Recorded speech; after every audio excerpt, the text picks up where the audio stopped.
Minha meia-irmã roubou meu noivo porque ela sempre quer o que eu tenho, mas agora ela está perdendo a beleza por jogar jogos perigosos. Quando meu noivo Tyler me pediu em casamento, pensei que finalmente tinha encontrado paz depois de anos lidando com problemas familiares e homens que só tomavam sem dar nada em troca. Conheci esse cara incrível que parecia perfeito. Tyler era o oposto do caos em que cresci. Era estável, confiável e alguém que me fazia sentir segura. E talvez esse tenha sido meu primeiro erro, pensar que essa segurança duraria. Tyler não era apenas meu parceiro, era a única pessoa que me entendia. Sabia sobre minha complicada situação familiar, sobre a infidelidade do meu pai que resultou no nascimento de Lila, minha meia-irmã, e como minha mãe decidiu que não tinha outra opção a não ser ir embora. Ela obteve metade dos bens no divórcio e pouco tempo depois se mudou para outro estado. Eu poderia ter ido com ela, mas não queria deixar minha escola nem meus amigos. Então sim, talvez eu tenha visto em Tyler algo que sempre ansiei, a oportunidade de construir uma família sem rachaduras em sua base. Quando ficamos noivos, Tyler se dedicou ainda mais ao relacionamento, me surpreendia com pequenos presentes, planejava nossos fins de semana juntos e estava lá para cada decisão do casamento, por menor que fosse. Meus pais pensavam que ele era perfeito para mim. Lila, a irmãzinha perfeita que tive que suportar depois do divórcio, era o pesadelo da minha vida. A conheci quando tinha 9 anos e desde o início senti sua sombra invadindo cada parte da minha vida. Não sei por que ela me via como uma competidora ou por que me odiava. Lila, a menina de ouro do romance do meu pai, parecia viver para tomar o que não lhe pertencia, meus namorados, meus amigos, minhas coisas e até os pequenos momentos de atenção familiar que eu podia receber. Ela nunca parava, inclusive, é um padrão que também se repetia com algumas de suas amigas. Ela sentia ciúmes e tinha que tirar o objeto que lhe provocava ciúmes. Como podem ver, não era apenas uma questão de ciúmes infantis. Com o tempo descobri que meu pai só ficou com minha mãe porque ela estava grávida de mim. Ele não estava pronto para se estabelecer, ou era o que minha tia dizia. Ao crescer, Lila podia encantar qualquer um, não lhe custava nada. Ela era muito bonita e extrovertida. Enquanto isso, eu era calada. O erro que meu pai sentia que devia manter por perto. Não era divertida, barulhenta nem relaxada como ela. Lila se esforçava para conquistar meu pai e tentou fazer o mesmo com minha mãe uma vez, mas isso não deu certo. Mas tirando minha mãe, ela tinha todos os outros na palma da mão. E mesmo que eu tentasse expressar a mínima queixa, todos me olhavam com desaprovação e diziam: deixa de ser ciumenta. A primeira vez que Lila me machucou de verdade foi no ensino médio. Eu não saía muito naquela época, mas gostava de um garoto. Ele era engraçado, de um jeito nerd, e falei dele para Lila uma vez pensando que ela manteria segredo. Nunca pensei, nem em meus sonhos mais loucos, que ela se interessaria por alguém como ele, mas estava enganada. Pouco tempo depois ela lhe pediu para acompanhá-la ao baile da escola, só para me ajudar. Segundo ela, prometeu que falaria bem de mim. Fui ingênua, claro. Eles acabaram saindo e ela não só saía com ele, como se certificava de exibi-lo na minha cara o tempo todo. Em casa dizia aos meus pais que eram amigos. Ainda me lembro de sua satisfação quando tirou de mim. Para o meu último ano na escola aprendi a não confiar nela, e talvez seja triste, mas simplesmente me calei. Deixei de tentar esconder as coisas dela porque sabia que ela encontraria uma forma de arruinar tudo. Na casa do meu pai era sempre eu quem tinha que dar explicações, enquanto Lila se safava graças ao seu charme. Quando finalmente fui para a faculdade, pensei que tinha deixado sua sombra para trás. Comecei de novo a muitos quilômetros e horas de distância do caos familiar. Fiquei com minha mãe e sua nova família. Ela estava feliz por me ter por perto e era agradável estar lá. Mas não era tão simples. Dividia meu tempo entre meus pais, voltando para a casa do meu pai nas férias porque metade da minha mesada vinha dele e eu sabia que tinha que manter as aparências longe dos olhos, longe do coração. Eu pensava que essa era a regra. Então, me mantinha no radar dela, mas pela primeira vez senti que era eu mesma, livre para tomar minhas próprias decisões e ter amigos sem medo de que Lila me influenciasse de alguma maneira. E foi então que conheci Tyler. Ele não se deixava levar pelas aparências. Era honesto, genuíno, via além das bobagens. Não demorou para eu sentir que finalmente tinha encontrado alguém em quem podia confiar. Sabia que devia manter Lila longe dele desde o princípio. Seu radar de bruxa se ativava cada vez que eu o mencionava e eu podia ver como suas engrenagens começavam a girar. Por que você não o traz? Ela dizia como se estivesse me fazendo um favor, mas eu não era boba. O mantive tão longe quanto pude. Por um tempo funcionou. Tivemos 2 anos incríveis juntos e finalmente, ele me pediu em casamento. Pouco tempo depois, quando terminei a faculdade, nos mudamos de volta para minha antiga cidade já que tinha maiores oportunidades de trabalho para ambos. Ainda assim estávamos bem com Tyler. Era surreal, como se eu tivesse construído um canto de felicidade que Lila não podia alcançar. Ela estava animada por nós, ou era o que dizia. Insistia em ajudar com os planos do casamento e até se ofereceu para mostrar coisas para Tyler quando eu estava ocupada com o trabalho. Lila já tinha se casado e usava isso como desculpa para querer me ajudar, embora claramente suas intenções fossem outras. No começo ignorei, afinal, Tyler não era um garoto ingênuo do ensino médio, além de que eu o havia avisado sobre Lila, mas aquela sensação de inquietação no meu estômago crescia cada vez que eu via uma mensagem dela ou quando ela acidentalmente se encontrava conosco na casa do meu pai. Então, chegou a mensagem de texto rosto. Eu estava trabalhando até tarde quando recebi uma notificação de Lila. No bar com Tyler e alguns amigos celebrando seu noivado. Ela incluiu uma foto de Tyler rindo com uma bebida na mão. Eu deveria ter sido convidada, mas deixei passar. Estava cansada demais para pensar nisso. Ou talvez simplesmente não quisesse ver os sinais. Mas um dia tudo desabou. Tyler tinha deixado seu telefone na bancada da cozinha. Eu estava prestes a ligar para ele no escritório, já que era lá que ele disse que estava quando apareceu uma mensagem de Lila. Você vai vir depois? Me senti horrível. Olhei para a tela. As palavras se tornaram borradas, cada uma como uma punhalada. Eu confiava nele, embora não confiasse nela, mas lá estava em preto e branco. Nem me dei conta de que estava tremendo até que peguei o telefone para revisar suas mensagens, e o que encontrei foi como um soco no estômago. Suas mensagens remontavam meses atrás, começaram de forma inocente com sugestões para se encontrarem para tomar algo e brincadeiras, mas à medida que eu lia minha pele se arrepiava. Lila tinha flertado com ele, manipulando nossos chats familiares para me pintar como paranoica ou má. Tyler não só aceitou, como a encorajou, a elogiou e se encontrou com ela. Ela enviava fotos por diversão e ele lhe fazia elogios de formas no mínimo inapropriadas. Ela sugeria se encontrarem e ele respondia com: Não perderia isso por nada. A gota d'água foi sua mensagem para ela. Vou falar com ela em breve, prometo. Eles me enganaram. Todos os sinais que ignorei, todas as vezes que me disse que estava imaginando coisas, tudo tinha sido real. Lila estava casada há pouco mais de um ano e seguia com seus jogos. Conseguiu um marido e ainda assim continuava com essas bobagens. Gravei todas as mensagens no meu telefone, respirando fundo e lentamente para não gritar. Quando ele voltou para casa, eu já tinha colocado seu telefone de volta na bancada. Ele entrou rápido procurando seu telefone, já que não o tinha consigo o dia todo, e segundo ele, precisava verificar algumas coisas. Se eu não estivesse tão angustiada, teria rolado de rir. Está tudo bem. Fingi que nada tinha mudado. Preparei o jantar, ri de suas piadas e assenti enquanto ele me contava sobre seu longo dia no trabalho sem seu telefone. Cada segundo parecia uma traição, mas me obriguei a agir normal. Precisava desempenhar meu papel com perfeição, pelo menos até obter mais informações. Nos dias seguintes contratei um investigador particular. Era um ponto de inflexão dramático. Sim, mas lembre-se que estávamos falando da Lila. Eu precisava de provas irrefutáveis. Senti uma satisfação distorcida ao saber que ela não fazia ideia de que eu estava a par de tudo. Em 2 semanas obtive as provas, fotos, recibos, até horários em que eles tinham se encontrado no apartamento dela. O pior? Tyler tinha ido para a casa dela no dia seguinte à nossa festa de noivado, me deixando sozinha em casa enquanto ele celebrava com a minha meia-irmã. Me senti destroçada, como se tivessem me triturado em pedaços. Nem sequer podia recorrer ao meu pai em busca de apoio. Ele estava fisicamente mais perto de mim do que minha mãe, mas não receberia o apoio que precisava. Em vez disso, liguei e me desabafei com meus meio-irmãos por parte de mãe. Sempre fomos próximos e assim que souberam ficaram furiosos. Um deles até sugeriu ir atrás dela e bater nela. Minha meia-irmã sempre foi uma pessoa imprevisível, mas eu tinha ouvido uma história de uma mulher que atacou o amante do marido e tirou sua vida acidentalmente. Não queria terminar com meu rosto em uma foto policial, então descartei essa ideia rápido. Ainda assim, eles me ajudaram a planejar minha vingança. Sempre me considerei uma pessoa perdoadora, alguém tranquila que evitava o conflito se pudesse, mas naquele momento toda a raiva e a dor se transformaram em algo obscuro. Eu ia expor os dois da maneira mais pública possível para que todos que me enganaram estivessem lá para ver. Não se tratava apenas de expor a traição deles. Se tratava de desmantelar a lealdade distorcida que me serviram durante anos e me certificar de que todos os vissem como realmente eram. Primeiro me aproximei de Lila interpretando meu papel como uma profissional. Disse a ela que queria sua ajuda para planejar uma viagem surpresa para Tyler, já que ela era tão boa em planejamento, embora fosse claramente sarcasmo. Sugeri que nos reuníssemos para almoçar e revisar ideias. Ela mordeu a isca animada por estar mais perto de Tyler. Por que mais estaria tão animada? Mas eu tinha uma surpresa para ela. Durante o almoço coloquei toda a minha atuação em prática. Me mostrei como uma noiva emocionada, cheia de entusiasmo falso por Tyler, o casamento e o quão feliz eu estava. Observei o rosto de Lila enquanto eu falava e podia ver que ela se esforçava para sorrir. Seu entusiasmo falso era tão doloroso de ver quanto era fingi-lo. Ela nem sequer conseguia suprimir sua inveja. Não, sério, essa garota era má. Então, soltei a isca. Disse a ela que tinha planejado algo especial para uma próxima reunião familiar, na qual estaria toda a família. Meu pai, sua esposa, minha mãe, todos os nossos irmãos, os pais de Tyler e o marido de Lila, Tom. Não sei muito sobre o relacionamento deles, mas não me importo. A cara de Lila se iluminou quando ela se deu conta da magnitude do evento,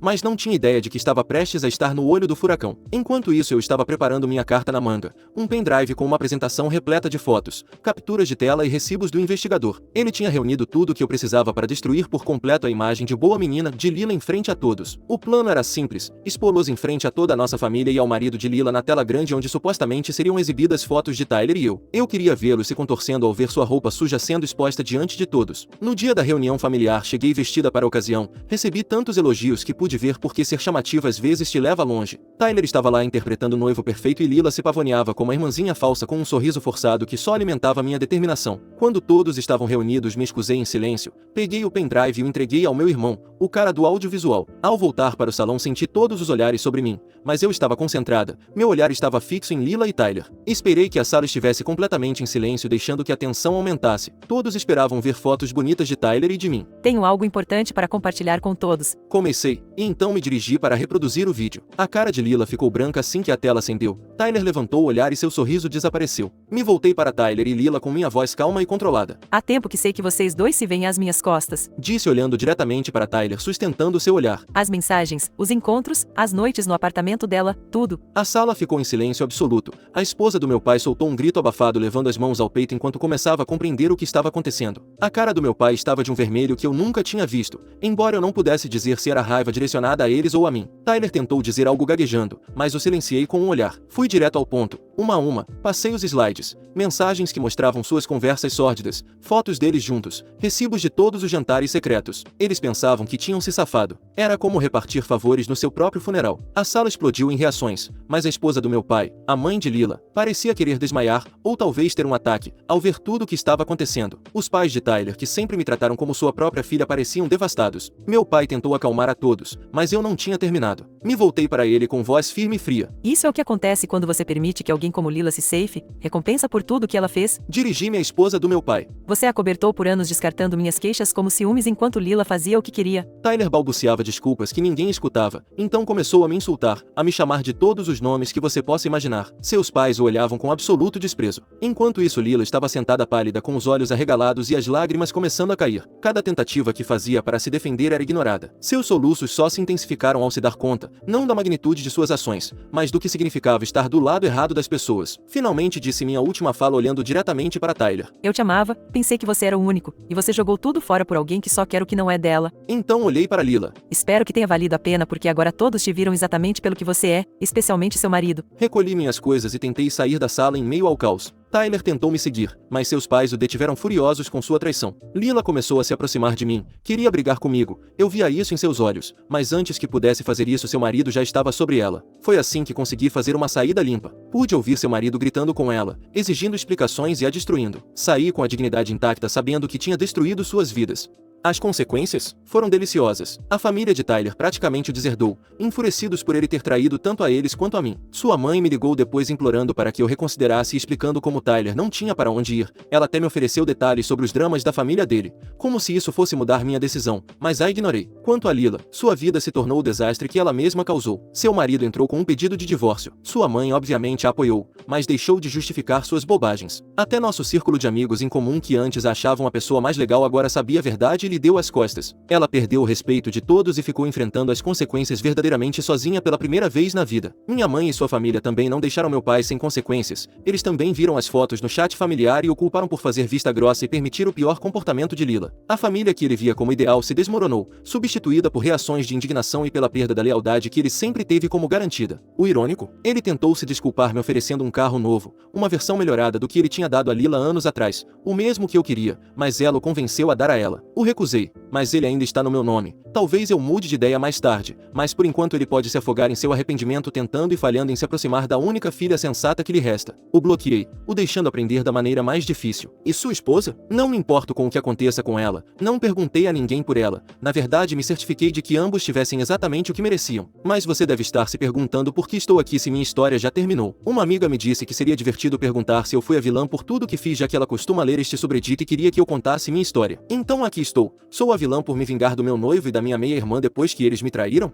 Atualização. Sinceramente, não esperava a reação tão positiva que minha história recebeu aqui. Me surpreendeu que tantas pessoas dissessem que não sou a vilã e que até gostaram da história de vingança. Honestamente, pensei que ninguém se importaria. Esta resposta foi muito mais acolhedora do que eu esperava e alguns me encorajaram a fazer esta atualização para esclarecer algumas dúvidas e aprofundar certas partes da história. Então aqui estou. Primeiro, muitos me perguntaram se Tyler sabia sobre minha história com Lila. Embora eu já tenha mencionado antes, posso confirmar que sim, Tyler sabia absolutamente tudo, desde os problemas que meu pai e sua esposa permitiram que Lila criasse na minha vida até seu caráter manipulador e o fato de que francamente Lila tinha fama de ser fácil. Tivemos várias conversas a respeito. Então Tyler estava ciente dos meus problemas com ela e de como ela constantemente me menosprezava e se intrometia na minha vida de maneiras dolorosas. Isso faz com que sua traição doa ainda mais. Não que se ele tivesse me traído com outra mulher doesse menos ou eu o tivesse perdoado, mas ser justamente com Lila, minha meia-irmã, minha inimiga de longa data, tornou tudo infinitamente pior. Não sei como ele se atreve a dizer que me amava quando sabia o quanto me custou escapar de Lila e de sua influência. Tenho que admitir admitir que a vingança de alguma forma fez com que superar tudo fosse mais fácil. Não estou dizendo que curou magicamente, mas pelo menos ao contrário de pagar anos de terapia foi mais barato contratar um investigador e mais eficaz para minha paz mental. Não posso dizer o quanto eu teria avançado em um processo de terapia com foco em perdoar e esquecer, mas o fato de que pude me livrar deles e expor suas mentiras me ajudou a curar mais rápido. Sobre Lila e Tyler, também perguntaram se eles ainda estão juntos. A resposta é não. Depois que seu casamento e reputação foram destruídos, Tyler parece que se apaixonou por Lila, ou pelo menos foi o que ele disse a alguns conhecidos. Ele quis continuar a venda e de alguma forma parece que realmente acreditou que eles poderiam ter um relacionamento, mas o detalhe é que Lila só gosta de suas conquistas até conseguir o que quer e depois perde todo o interesse. Nesse caso, seu objetivo era arruinar minha vida e meu relacionamento, e uma vez alcançado ela não se importou mais. É algo que ela já tinha feito antes no ensino médio. Ela roubou um garoto por quem eu estava apaixonada só para deixá-lo assim que viu que eu não me importava mais. Tyler, por mais que agora queira um futuro com Lila, é apenas mais uma vítima do jogo dela. Alguém poderia dizer que ele não foi avisado? Ele escolheu e perdeu. E o pior de tudo é que ele tentou me reconquistar depois disso, viajando para onde eu moro para me encontrar e pedir outra chance, a qual eu neguei. Mas quando contei isso aos meus meio-irmãos, eles fizeram algo pelas minhas costas com ele. Primeiro pegaram meu telefone sem que eu soubesse e se passaram por mim marcando um encontro com ele. Ambos estavam esperando por ele. Segundo meus irmãos, ele ficou pálido quando os viu, o que os ajudou a se divertirem um pouco com ele. Deram-lhe apenas alguns tapas, não muito fortes porque não queriam se meter em problemas, mas o suficiente para intimidá-lo e que ele não voltasse a me contatar. Dei um pouco de graça no assunto, mas também os repreendi porque eles poderiam ter se metido em problemas. De qualquer forma, é impossível não amá-los porque eles se preocupam muito comigo. Minha relação com meu pai em relação a tudo isso é praticamente nula. Ele não tentou defender Lila, pelo menos não diretamente, mas ele sempre foi alguém que prefere se manter neutro, o que nesse caso significa ficar do lado de sua esposa. Seu apoio sempre será para ela e por extensão para Lila, então não espero que ele realmente possa ser um pai em toda essa situação. Minha mãe e seus filhos estiveram do meu lado como sempre, seu apoio foi fundamental para seguir em frente. Quanto a Lila, agora ela mora com meu pai e sua mãe, claro. Ela não está feliz com nada do que aconteceu. Ela sempre projetou uma imagem de boa menina e essa fachada desmoronou completamente depois de tudo isso. A mentira não se sustenta indefinidamente. Eventualmente chega a hora de enfrentar as consequências. Ela tentou me contatar várias vezes desde então, inclusive usando números desconhecidos para me insultar ou ameaçar. Eu vejo isso como o que é: a tentativa desesperada de uma pessoa patética de recuperar algum controle em uma vida que ela mesma destruiu. Ela sabe que não tem mais nenhum poder sobre mim. O que ela poderia fazer agora? Contar ao meu pai o que eu fiz? Jogar suas lágrimas de crocodilo em mim? Sinceramente, não me importo mais com meu pai nem com nenhuma parte de sua família. Cortei qualquer vínculo com eles. Não há mais nada que eles possam fazer para me machucar. Atualização 2. O que vou contar não é algo que eu tenha causado nem algo pelo qual eu tenha responsabilidade direta. Então espero que não seja contra as regras compartilhar isso aqui. Na verdade não me afetou diretamente, mas vou contar o que aconteceu com a Lila. Como mencionei na minha história anterior, Lila sempre teve comportamentos possessivos e ciumentos, até mesmo com as amigas. Na verdade ela não tinha muitas amigas porque costumava flertar com os namorados das amigas, o que gerava constantes problemas e conflitos. Bem, vocês provavelmente já imaginam onde isso vai dar. Lila acabou se envolvendo com o marido de uma das poucas amigas que ela tinha, talvez sua única amiga próxima, mas ao contrário de mim, essa amiga não ficou quieta. Sem pensar muito, foi atrás da Lila e a deixou com o rosto bem roxo de tanto apanhar. Foi uma surra tão grande que quebrou a mandíbula dela e arrancou mechas de cabelo, enquanto gritava para ver se ela seria capaz de conquistar alguém com a aparência que estava depois disso. Quando fiquei sabendo o que aconteceu, só consegui pensar que fiz bem em não seguir esse caminho porque a amiga dela acabou sendo condenada a 1 ano de prisão pela agressão. No entanto, consigo entender a frustração dela. Sei o quanto é difícil se controlar em um momento de traição tão doloroso, especialmente por parte de alguém próximo. Não me sinto exatamente orgulhosa disso, mas sim tive uma certa satisfação em levar um pequeno presente para a amiga dela na prisão. Não era nada demais porque não há muito que você possa dar a um prisioneiro, e eu não ia levar contrabando, mas fiz isso porque não acho que ela merecesse estar lá quando a culpada por tudo isso foi a Lila. A violência não é o caminho, mas se continuar brincando com as pessoas mais cedo ou mais tarde você pode despertar o lado mais sombrio delas. No final, de certa forma, a amiga da Lila tinha razão porque minha irmã não ficou tão bonita quanto antes.